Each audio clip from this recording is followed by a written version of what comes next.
Steam fish the way I know. Hi guys, Miss Ayusin mo here. Meron po si Sir biniling isang fish. Ayan, mahal po itong isda na to eh. Hindi ko po to kayang bilhin. Ayan guys. So yun guys, linisin natin ito mabuti. Ito pong fish na to ay madulas. Ayan, madulas yung kanyang skin. Ayan, kailangan mo pa itong i-kiss-kissin mabuti at i-rub ng asin para po matanggal yung dulas niya. So, yan guys, medyo malaki din po itong fish. At talagang fresh at buhay na binili. Ayan guys, makikita mo yan, madulas talaga siya guys. As in, meron siyang laway-laway guys. So, yun, meron ako dito spring onion tsaka ginger. So, yan guys, ito po ay ginger. Ayan, dito natin ilalagay yung isda at dyan natin i-steam. Naghiwa lang po ako ng ginger at yung spring onion.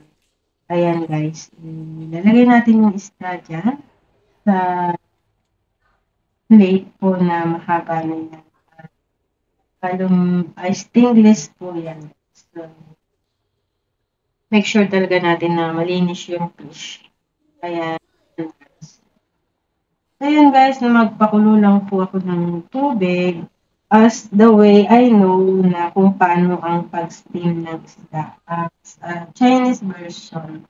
Ayan, steam ko muna po ito ng 5 minutes lang po guys. Ayan, 5 minutes and then lagyan po ng luya, ayan, ginger sa ibabaw at takpan lang natin ulit. Ayan guys. So, yun, after ng seconds, nilagyan ko po ulit ng spring onion on top. Yan. And then, i-cover lang po natin another 2 minutes para po ma-steam ulit ng 7 minutes. And add natin ng seasoning yung soy sauce po niya. Seafood soy sauce.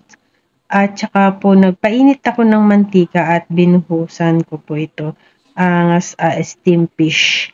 Ayan guys.